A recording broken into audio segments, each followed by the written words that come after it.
जय जगन्नाथ दोस्तों। आजकल बच्चों बच्चों में युवाओं में मतलब एक सवाल ट्रेंड सा छा गया है कि हनुमान चालीसा को पढ़ने मात्र से क्या रोग तकलीफ दुख दर्द सब दूर हो जाते हैं। सिर्फ पढ़ने मात्र से? तो उत्तर है नहीं।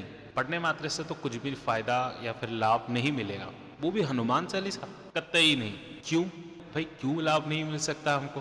क्योंकि हनुमान चालीसा में बहुत सारे कंडीशंस वगैरह दिए गए हैं। ठीक है, मैं 2 या 4 चौपाइयों को आपके सामने उपस्थित कर रहा हूँ और उसमें कैसे कंडीशंस दिए गए हैं उसको बतला रहा हूँ। आप थोड़ा समझिएगा। वो ज़माना गया भाई जहाँ लोग कहते थे कि पढ़ो, बस पढ़ते रहो, समझ में आवे ना आवे। ठीक है, अभी आप लोग भी समझदार हो गए हैं तो थोड़ा समझ के पढ़ो, लाभ मिलेगा आपको, वो भी पूर्ण तरीके से। कैसे? देखिए, हनुमान चालीसा में एक चौपाई है, आप बच्चा बच्चा भी चौपाई को मानता है।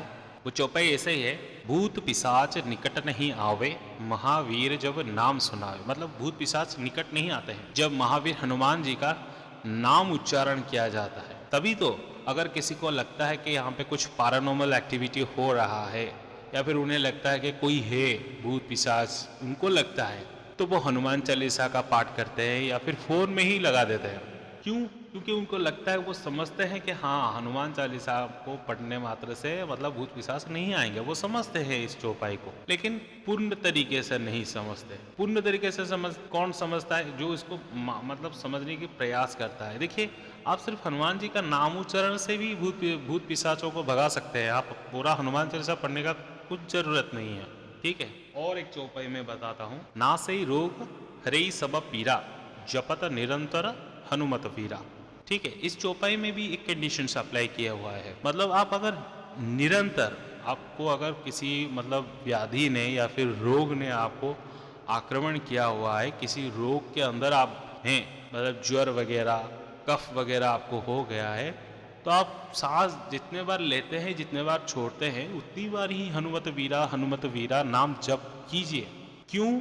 क्योंकि उसमें निरंतर कहा गया है, अंतर नहीं रहना है उसमें, मतलब जपते ही रहना है बस, तभी जाके आपका रोग का वो नाश होगा। और एक चौपाई है, संकट ते हनुमान छुड़ावे, मन क्रम वचन ध्यान जो लावे। मतलब संकट से उन लोगों को ही हनुमान बचाते हैं जो लोग मन से कर्म से वचन से हनुमान जी को ध्यान करते रहते हैं। जो भी हनुमान चालीसा पढ़ता है उन सभी लोगों के लिए ये कंडीशन दिया गया है। कोई कहेगा यार मैं तो मतलब मन से कर्म से वचन से हनुमान जी का हूँ और मेरे क्यों रोग क्यों नहीं दूर होते भाई? ठीक है, क्या मैं हनुमत वीरा जपत नहीं करता, बार बार जप नहीं करता, इसी वजह से नहीं हो रहा? नहीं नहीं, तुम मैं भी तुम करते हो, तुम मैं मानता हूँ कि आप लोग भी करते होंगे, लेकिन मन से कर्म से वचन से हनुमान जी का ध्यान नहीं करते हैं।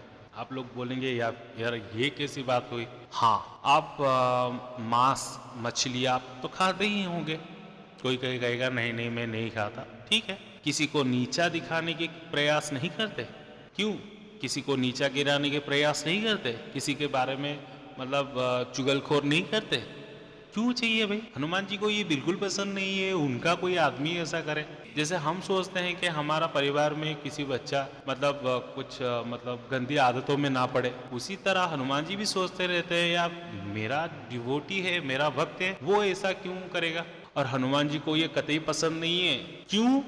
क्योंकि हनुमान जी के जो मतलब प्रभु, जो भगवान, जो श्री रामचंद्र जी उनके स्वामी हैं, उनकी ये सृष्टि में ये रचना जो श्री राम जी किए हैं, उनमें एक किताब, कानूनी किताब वो भी लिखे हैं श्री राम जी। वो ऐसा बताए हैं, एक शास्त्र है, मैं आपको उस शास्त्र को बाद में बताऊंगा। वो उसमें लिखा है कि इंसान ये खा सकता है, जानवर वो खा सकता है, तो इंसान का ये काम है, जानवर का ये काम है। तो उस किताब में वो सब कुछ लिखा गया है। तो आप उन लोगों के बातों को नहीं मानते, आप किसी जानवर को मारते हैं, चिकन वगैरह खाते हैं, मांस मछलियाँ वगैरह खाते हैं, और अपने ही परिवारों में मतलब थोड़ी से धन दौलत के लिए मार पिटाई हो जाता है।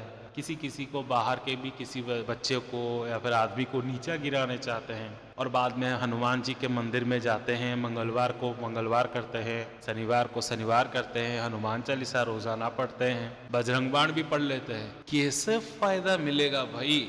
आप समझते ही नहीं हनुमान चालीसा को। हनुमान चालीसा में साफ साफ लिखा गया है, मन से कर्म से वचन से जो हनुमान जी को ध्यान करता रहता है, बस उसी का ही हनुमान जी संकट से उबारेंगे उसको। और आप सिर्फ कर्म से ही हनुमान जी को मानते हैं, मतलब हनुमान जी के लिए कुछ कर्म कर दो भाई, कुछ फूल वगैरह, मतलब माला, फूल माला वगैरह बनवा देते हैं, थोड़ा मंदिर को साफ सफाई कर देते हैं, ऐसा नहीं होता। मन से भी आपको सफाई करना पड़ेगा। मन भी आपका एक मंदिर जैसा है। सभी साधु संत यही बात बोलते रहते हैं, और आप मन से अपने आप को साफ नहीं करवा रहे हैं। वचन से भी आपको सफाई रहना पड़ेगा। हाँ, हनुमान जी को वचन देना होगा कि हनुमान जी हम आपके ही हैं, ठीक है, और उनके होके लोगों को तकलीफ देते हो, लोगों के बारे में चुगलखोर करते हो, कैसे हनुमान जी आपके संकट से आपको उबारेंगे भाई? आपका रोग कैसे दूर होगा? लेकिन अगर आप मन कर्म वचन से हनुमान जी के होते हैं, ये हनुमान चालीसा का भी दावा है, हनुमान चालीसा का दावा है कि हनुमान जी आपको सभी प्रकार के दुख, दर्द, तकलीफ, रोगों से बचाएंगे, संकट से दूर करेंगे। गारंटी देते हैं, हनुमान चालीसा में गारंटी है यार। गोलक वैकुंठ मिल सकता है हनुमान चालीसा से, तो ये तो मामूली बात है। करके तो देखो, समझ के तो देखो, जीवन में उतार के तो देखो। अगर ये मतलब परीक्षण नहीं करोगे तो कैसे पता चलेगा हनुमान चालीसा में जो लिखा है वो सही है या गलत? करो। हाँ, ये करना बहुत कठिन है, पहले इसे करो। अगले टॉपिक में और एक सवाल को लेके फिर से आएंगे। जय जगन्नाथ।